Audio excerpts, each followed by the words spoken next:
Hello guys, welcome back to our channel. आज का जो ब्लॉग है वो है नॉलेज ऑन स्फीयर। गाइस, हम कुरुक्षेत्र पिनोरमा में गए थे, आपको पता है। तो वहाँ पे एक ये प्रोग्राम होता है नॉलेज ऑन स्फीयर का। फुल प्रोग्राम मैंने रिकॉर्ड किया था। बहुत ही अच्छा है गाइस, बहुत अच्छी अच्छी इंटरेस्टिंग नॉलेज है इसके अंदर स्फीयर के बारे में। देखते हैं गाइस, आइए। Welcome to knowledge on sphere show.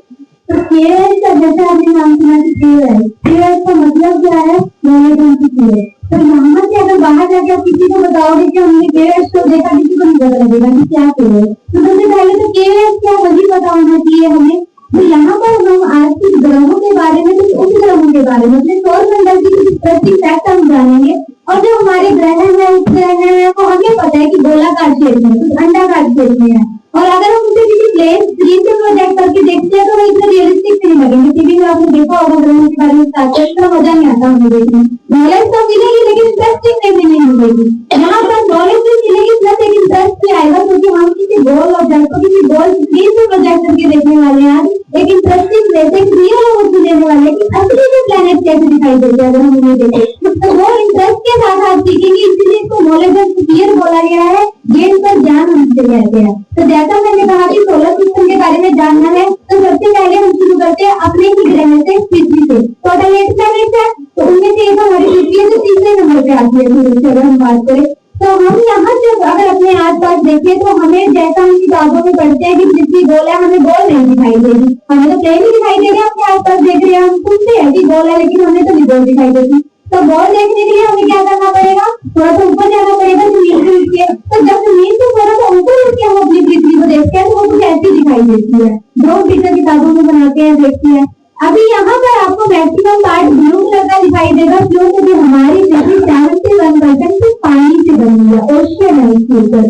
71% पानी से बनी है, तो हमें नीले रंग की दिखाई देती है। बीच बीच में आपको लैंड दिखाई देगा, कभी ब्राउन, कभी ग्रीन, कभी व्हाइट पार्ट। अब ये ब्राउन क्या है? लैंड है। ग्रीन क्या हो सकता है? जंगल हो सकते हैं, घासेज हो सकती है, मतलब वेजिटेशन हो सकती है। व्हाइट आपको बीच में दिख रहा है, पोलरिज्म पे आइस हो सकती है, बीच में रेगिस्तान हो सकती है। मतलब हमें समुद्र के बीच में कहीं कहीं पे लैंड दिखाई देती है। तो हमारी पृथ्वी ऐसी दिखेगी जो हम थोड़ा सा ऊपर उठ के देखेंगे। लेकिन अभी भी हम अंतरिक्ष में तो नहीं पहुंचे, हमने सिर्फ जमीन से थोड़ा ऊपर उठ के पृथ्वी को देखा है। थोड़ा सा और ऊपर की तरफ चलते हैं तो जब स्पेस में जाके अपनी अर्थ को देखेंगे तो वो कुछ ऐसी दिखाई देगी। अंतरिक्ष में जब देखेंगे तो हमारी पृथ्वी ऐसी दिखाई देगी। अभी जो लैंड है, जो समुद्र है, वो दिखना कम हो जाएगा हमें, क्यों? क्योंकि इसके ऊपर पूरी हमें एक सफेद चादर चढ़ी हुई दिखाई देगी अपनी पृथ्वी के ऊपर, है ना। वो सफेद क्या है? बादल है। बादलों से ढकी हुई पृथ्वी हमें दिखाई देती है। बादलों के बीच में से हमें कहीं कहीं से समुद्र दिखाई देता है, कहीं से लैंड दिखाई देती है। एकमात्र ऐसा ग्रह है जिसके ऊपर लाइफ है। अभी तक किसी भी प्लैनेट के ऊपर लाइफ नहीं है, वहां पे कहीं भी मतलब हम नहीं रह सकते। हमारी फेवरेबल जो कंडीशन है लाइफ की, वो सिर्फ अर्थ के ऊपर है। तो इसी के ऊपर लाइफ है। नेचुरल सैटेलाइट की बात करें तो हमारे पास अर्थ के बाद एक नेचुरल सैटेलाइट है, मून जिसे हम बोलते हैं, हमारा जो चंद्रमा है ना। नेचुरल सैटेलाइट है हमारे प्लैनेट का, तो एक नेचुरल सैटेलाइट है।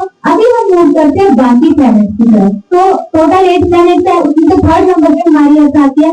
1st नंबर पे कौन सा प्लैनेट है? सन के बाद, सन के सबसे बाद मरकरी, बुध ग्रह है जिसे बोलते हैं। किसके जैसा लग रहा है आपको देखने में?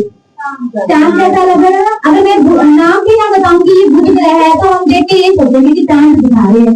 हमें चांद जैसे ही क्यों लगा? क्योंकि इसके ऊपर हमें क्रेटर, गड्ढे दिखाई दे रहे हैं, मतलब जैसा हम चांद के ऊपर गड्ढे है, वैसे गड्ढे इसके ऊपर दिखाई दे रहे हैं। तो हमने लगा कि ये चांद है, लेकिन ये बुध ग्रह है। मरकरी है जो सूरज के सबसे पास है, सबसे छोटा ग्रह है और सूरज से सबसे नजदीक है। अब सबसे नजदीक है तो आपके माइंड में कभी ना कभी ये चीज आएगी कि ये सबसे गर्म भी होना चाहिए। सूरज से सबसे पास है तो सबसे गर्म ग्रह होगा, लेकिन ये सबसे गर्म नहीं है। क्यों गर्म नहीं है? क्योंकि इसके ऊपर जो वातावरण है, जो एटमॉस्फेयर है, वो बहुत ज्यादा थिन है, बहुत पतला है। अब पतला होने से क्या हुआ? जब सूरज की किरणें इससे पड़ती है धीमे, तो वो डायरेक्ट पड़ती है, क्योंकि इसके ऊपर कोई ओजोन लेयर, कोई एटमॉस्फेयर नहीं है। जैसे हमारा तो ओजोन लेयर है, बहुत हद तक हीट जो होती है ऊपर ही रुक जाती है, बहुत कम आती है जमीन तक। लेकिन इसके ऊपर तो डायरेक्ट ही पड़ती है, तो ये बहुत ज्यादा गर्म हो जाता है। इसका जो टेम्परेचर है वो 400 से 450 डिग्री सेल्सियस तक चला जाता है दिन में, मतलब बहुत ज्यादा गर्म हुआ। लेकिन अभी भी हम इसको सबसे गर्म प्लेनेट नहीं कह रहे। क्यों? क्योंकि मैं अगर रात की बात करूं तो जो सनलाइट इसके ऊपर आई थी वो टकरा के वापस नीचे चली गई, एटमॉस्फेयर नहीं है तो उसको ट्रैप नहीं कर पाया। तो रातें इसकी बहुत ज्यादा ठंडी होती है, रात का टेम्परेचर इसको -170 से -180 डिग्री सेल्सियस तक चला जाता है। बहुत ज्यादा ठंडी रातें होने की वजह से हम इसको सबसे गर्म प्लैनेट नहीं कहते। नेचुरल सैटेलाइट की बात करूं तो मरकरी का दूसरा कोई नेचुरल सैटेलाइट नहीं है, कोई नहीं है, कोई चंद्रमा नहीं है, ठीक है। अभी साल इसका सबसे छोटा है, मतलब सूरज के बाहर से लगाने वाला सबसे तेज ग्रह है। जहाँ हमारी पृथ्वी 365 दिन में एक चक्कर पूरा करती है सूरज का, वही ये मात्र 88 दिन में एक साल पूरा कर लेता था। 88 डेज में इसका साल कंप्लीट हो जाता है। अब इसका साल तो छोटा है लेकिन इसका दिन बहुत बड़ा होता है, मतलब कि सूरज के बाहर तो तेज घूम रहा है लेकिन जो अपना ही रोटेशन है इसका बहुत बहुत स्लो है।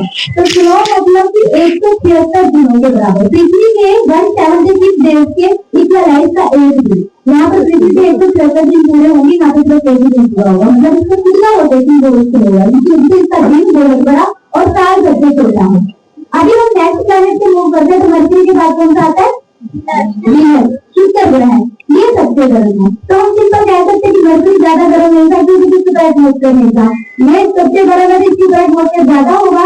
एटमॉस्फेयर ज्यादा होने का मतलब है इसके ऊपर जो ग्रीन हाउस गैसेस होती है हमारी, जो कार्बन डाइऑक्साइड है वो बहुत ज्यादा अमाउंट में है, और कार्बन डाइऑक्साइड सबसे ज्यादा हीट ट्रैप करती है। हमारे यहाँ आज भी हम बोलते हैं कि ग्लोबल वार्मिंग बढ़ रही है, तो उसका सबसे बड़ा रीजन कार्बन डाइऑक्साइड ही कहा जाता है, क्योंकि कार्बन डाइऑक्साइड की अमाउंट ज्यादा बढ़ती है, गर्मी बढ़ती जा रही है। क्योंकि कार्बन डाइऑक्साइड बहुत ज्यादा हीट ट्रैप करती है। यहाँ पर भी कार्बन डाइऑक्साइड बहुत ज्यादा, इसलिए सबसे गर्म प्लैनेट है। इसको मॉर्निंग स्टार और इवनिंग स्टार भी हम बोलते हैं। ये स्टार नहीं है लेकिन इसको स्टार से कंपेयर किया जाता है, क्योंकि सुबह और शाम को तारे की तरह ही चमकता हुआ बहुत क्लियर दिखाई देता है। कभी ना कभी आपने सुना ही होगा, हम बोलते हैं सबसे ज्यादा तारा कौन सा चमकता है? शुक्र तारा, हम ये बोल देते हैं। वो तारा नहीं है, शुक्र ग्रह है जो तारे की तरह हमें चमकता हुआ दिखाई देता है। इसको ध्रुव ग्रह भी बोला जाता है पृथ्वी की। क्योंकि इसका जो साइज है वो लगभग हमारी पृथ्वी के बराबर है, डायमीटर इक्वल है हमारी अर्थ, इसलिए इसको भी हम का अर्थ कहा जाता है। नेचुरल सैटेलाइट की बात करें तो इसके पास भी इसका कोई नहीं है, कोई नेचुरल सैटेलाइट नहीं है, ना ही इसके पास है ना ही मरकरी के पास है। और अगर मैं क्रेटर्स की बात करूँ ना, आपकी गड्ढे इसके ऊपर, जैसे मरकरी के ऊपर बहुत सारे गड्ढे हैं क्रेटर्स है, क्योंकि एटमॉस्फेयर नहीं है तो इसके ऊपर मेटेओराइड के पत्थर जो भी आते हैं वो डायरेक्ट गिरते हैं। गिरते इसके ऊपर भी है लेकिन इसके एटमॉस्फेयर में जल के वो पहले ही खत्म हो जाते हैं, जमीन तक पहुंचते ही नहीं है। इस वजह से इसके ऊपर जो नंबर ऑफ क्रेटर्स है वो बहुत कम है, ना के बराबर है। अभी हम चलते हैं नेक्स्ट प्लैनेट की तरफ। तो तीसरे नंबर पे कौन सा आता है? आता है हमारा जो स्टार्टिंग में बताया। अभी हम फोर्थ की तरफ मूव करेंगे तो चौथे नंबर पे आता है मंगल ग्रह, मार्स। रेड प्लैनेट इसको हम बोलते हैं, लाल ग्रह बोलते हैं। लाल कलर क्यों है इसका कोई बता सकता है? इसका रेड कलर क्यों है? इसकी वो लाल मिट्टी है, हमने सोचा वो लाल मिट्टी असली में है क्या? आयरन ऑक्साइड है। अच्छा, आयरन ऑक्साइड क्या? हम सिंपल समझते हैं, हमारे घर में लोहे की चीजें बहुत टाइम तक ऐसी चीजें हमने छोड़ दी, उसको रखा हुआ है, तो क्या करता है वो आयरन क्या करता है, जो एटमॉस्फेयर में ऑक्सीजन है उसके साथ कुछ रिएक्शन करता है, ऑक्सीडेशन करता है, जिससे आयरन ऑक्साइड बनते हैं। जंग जो लग जाता है हम बोलते हैं, वो रेड कलर का होता है, लाल रंग का होता है। इसके ऊपर जो आयरन ऑक्साइड है मतलब जंग लगा हुआ है बहुत ज्यादा, इस वजह से ये रेड कलर का दिखाई देता है। जो हम रेड सॉइल बोलते हैं वो रस्ट है, इसके ऊपर जंग है, जिसकी वजह से ये रेड दिखेगा।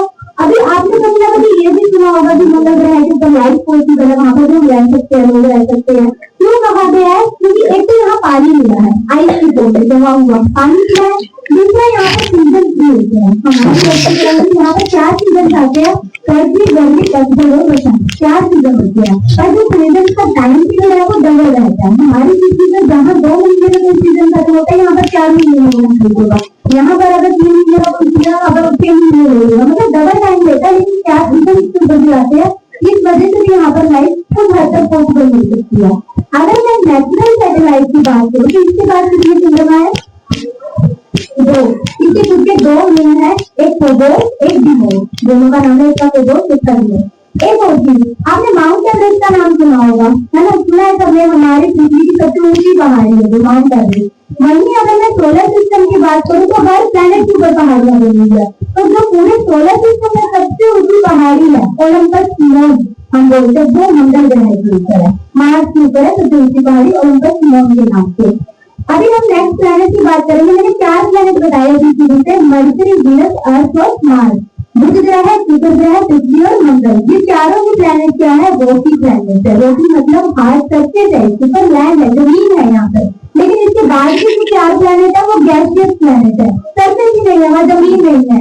जैसे जुपिटर है, अगर मैं सोचूं कि मुझे अंतरिक्ष यान लेकर जाना है, मुझे जुपिटर से लैंड करना है, सर्च करनी है, मैं नहीं निकल पाऊंगा क्योंकि वो पूरा गैस का बना हुआ, हम समा जाएंगे इसके अंदर, तो वहाँ हम लैंड नहीं कर सकते क्योंकि जमीन नहीं है। तो ये सबसे पहला जुपिटर ही आता है गैसियस प्लैनेट में, सबसे बड़ा, सबसे लार्जेस्ट प्लैनेट है। सूरज से अगर मैं नंबर की बात करूँ तो 5वें नंबर से आता है, ये 5वें नंबर से आता है। गैस का नाम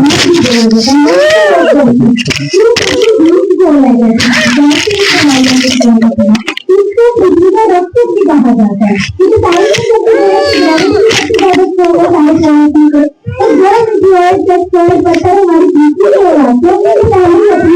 रहा है तो इनडायरेक्टली पृथ्वी की रक्षा भी करता है, इसलिए उसको पृथ्वी का रक्षक कहते हैं। अगर मैं नेचुरल सैटेलाइट की बात करूँ तो इसके पास कितने नेचुरल सैटेलाइट है,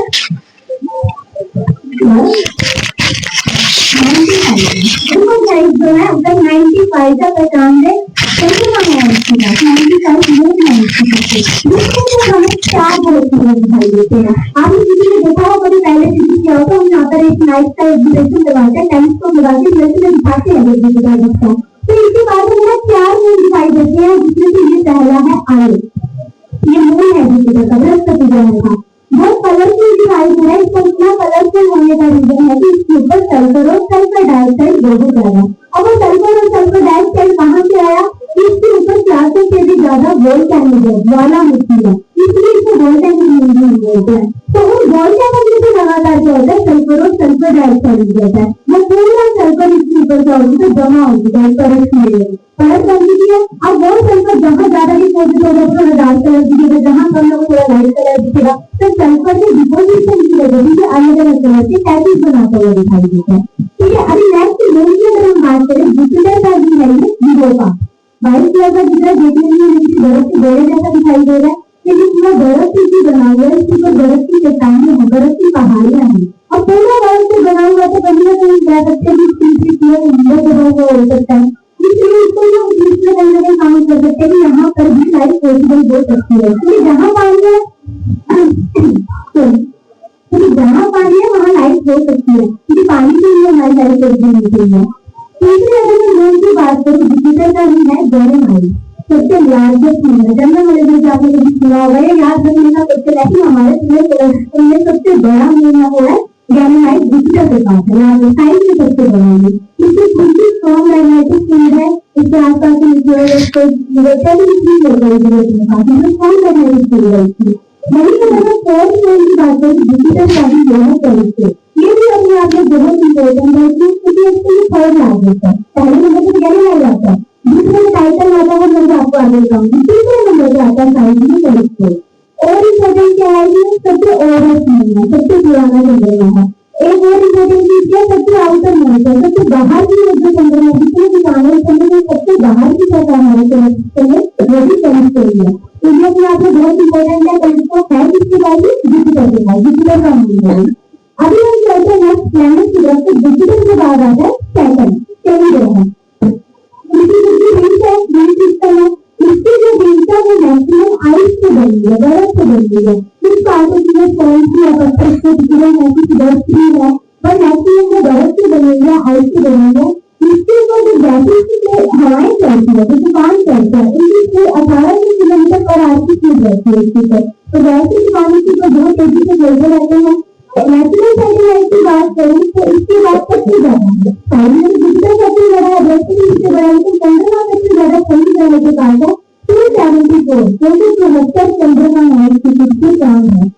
इसी की अगर एक बात करें जहाँ से लेके अभी तक हम पहुंचे 6 नंबर पे आए हैं, तो जहाँ पे जो तीसरे 5 प्लैनेट है अर्थ को छोड़ के, जो 5 प्लैनेट हमें अर्थ के मेन टाइप से दिखाई देते हैं, मतलब कि तारे की तरह चमकते हुए दिखाई देते हैं। जो लास्ट के बने वो हमें तारे की तरह चमकते हुए नहीं दिखाई देते, लेकिन शनि ज्यादा हमें सिर्फ बुध ग्रह है, शुक्र ग्रह है, मंगल ग्रह है, बृहस्पति ग्रह है और ये शनि ग्रह है।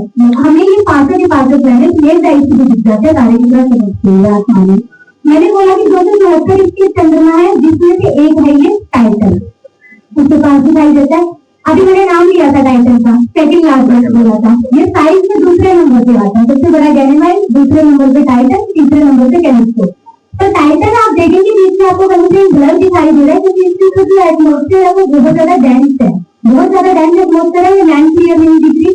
और भी आप ग्रीन ग्रीन पैचेज इसके ऊपर देख पा रहे हो, स्काई जैसा आप दिखाई दे रहा है, वो नदियां हैं, नहरें हैं, पानी नहीं है, इसके ऊपर मीथेन की नदियां हैं, मीथेन की नदियां हैं, लिक्विड फॉर्म में मीथेन यहाँ पर बहुत ज्यादा मौजूद है। तो अभी नेक्स्ट प्लैनेट का अगर हम चलते हैं, सैटर्न के बाद आता है यूरेनस, अरुण उपग्रह हम जिसे बोलते हैं, नीले रंग का दिखाई दे रहा है, नीला क्यों दिखाई दे रहा है, क्योंकि इसके ऊपर जो गैस है वो मीथेन है, मीथेन बहुत ज्यादा मौजूद है। और मीथेन गैस क्या करती है, जब सनलाइट उससे पड़ती है तो रेड लाइट ऑब्जर्व करती है, वो ब्लू लाइट रिफ्लेक्ट करती है, जिसकी वजह से हमें ये नीला दिखाई देता है। इसके बाद जो लास्ट वाला है ना नेपच्यून, ये भी नीला ही दिखाई दे रहा है, इसकी भी नीले होने का कारण यही है कि इसके ऊपर मीथेन गैस है, थोड़ा डार्क ब्लू दिख रहा है तो हम जिसको बोलेंगे कि ज्यादा इसके ऊपर मीथेन होगी। पहले यूरेनस की बात करते हैं, इसको टिल्टेड प्लैनेट भी कहा जाता है, टिल्टेड मतलब टेढ़ा हुआ हुआ, 98 डिग्री मुड़ा हुआ है इस साइड। अब मुड़े होने से क्या हुआ, सूरज के बाहर जो भी चक्कर लगाता है ना तो किसी गोरख पूरी गेंद की तरह दिखाई देता है। अब यहाँ पर ये अपना चक्कर तो नहीं अपना लगा रहा है, लेकिन टेढ़े होने की वजह से जो सूरज की किरणें इस पे पड़ती है ना, तो एक फेज से तो 42 साल तक, मतलब 42 साल की बड़ी रहता है, और अगर 42 साल की जीता हो तो वहां पे बाकी होती है। तो मतलब इसका एक दिन अगर हम बोले कि सूरज का जो एक रोटेशन है, सूरज छिपने में और रात होने में कितना 84 साल का टाइम लगता है इसको, मतलब एक फेज पे 42 साल दिन भी रहता है, दूसरे फेज पे 42 साल रात भी रहती है इसको, टिल्टेड होने की वजह से। अभी लास्ट की बात करते हैं नेपच्यून की, वरुण ग्रह जिसे हम बोलते हैं, इसको बिल्ली प्लैनेट भी कहा जाता है। बिल्ली मतलब हवाएं बहुत तेज चलती है, हवाएं मतलब 2000 किलोमीटर पर आवर की स्पीड के ऊपर गैसें के साथ चलते रहते हैं, हवाएं इससे तेज चलती है, इसलिए इसको बिल्ली प्लैनेट बोलते हैं। इसके ऊपर डायमंड की बारिश होती है, मुझे आपने कभी ना कभी सुना होगा, कहीं ना कहीं नेपच्यून के ऊपर कहा जाता है कि डायमंड की बारिश होती है। अब वो कुछ लोगों को मिथ भी लगता है कि ऐसा नहीं है, सिर्फ बोला गया है। उसका कारण क्या है, साइंटिफिक बेसिस समझते हैं। इसके ऊपर मीथेन बहुत ज्यादा, मैंने भी बोला कि इसका नीला रंग है, तो मीथेन गैस का हाई प्रेशर है यहाँ पे, मीथेन के हाई प्रेशर की वजह से कार्बन के क्रिस्टल्स बनते हैं, और हमारा प्योर कार्बन क्रिस्टल क्या है, डायमंड ही है। तो डायमंड की फॉर्मेशन वहाँ पे कंटिन्यू होती है मीथेन के हाई प्रेशर की वजह से, इसलिए कहा जाता है कि इसके ऊपर डायमंड की बारिश बोल कर रही है। सन क्या है, स्टार है, स्टार है सन। क्यों स्टार क्यों कहा गया है इसको, क्योंकि इसके अंदर न्यूक्लियर फ्यूजन रिएक्शन करती है जिसकी लाइट एमिट करता है, और स्टार वही है जिनके पास खुद की लाइट है, जिसके पास अपनी लाइट नहीं है वो तो स्टार नहीं देंगे, इसकी खुद की लाइट है तो ये स्टार है, और जो रिएक्शन से ये जो लाइट एमिट करता है वही हमारे तक आती है, रेडिएशन की फॉर्म एनर्जी सोर्स का काम करती है हमारे लिए। अभी लास्ट में आपको दिखाती हूँ, नहीं ये हमारे अर्थ का है। अभी आप कंपेयर करके देखो, शुरू में जो हमने मर्करी देखा था, मैं फिर से दिखा दूं, इसके ऊपर आप देखो नंबर ऑफ क्रेटर्स बहुत ज्यादा है ना, इसके ऊपर हमें बहुत ज्यादा क्लियर दिख रहा है, लेकिन वही अगर मैं आपको मून दिखाऊं, आप कंपेयर करके देखो, इसके ऊपर नंबर ऑफ क्रेटर्स कम है उसके कंपैरिजन में, है ना, मर्करी के कंपैरिजन में ये शाइन भी ज्यादा कर रहा है। तो यहाँ पर ये हमारा खुद नेचुरल सैटेलाइट है, इसके ऊपर क्रेटर्स एक फेज से ज्यादा है, एक फेज से कम है। दो फेज हमारी अर्थ की तरफ है ना, जो हम यहाँ से देख पाते हैं, उसकी फोटो बहुत कम कर रही है, दूसरी साइड से ज्यादा है। तो आई होप आपको अच्छा लगा होगा, मैंने कुछ इंटरेस्टिंग पॉइंट बताए के। Thank you for coming, thank you so much guys, hope आपको नॉलेज ऑन स्फीयर वाला ब्लॉग जो है बहुत अच्छा लगा होगा। अच्छा लगा तो लाइक करना, चैनल को सब्सक्राइब करना, और वीडियो को ज्यादा से ज्यादा शेयर करना। और ठंड बहुत है कि भाई गाइस अंदर रजाई में बैठना आराम से, और फोन देखना, ब्लॉग देखना। बाय गाइस, मिलते नेक्स्ट ब्लॉग पे, बाय बाय।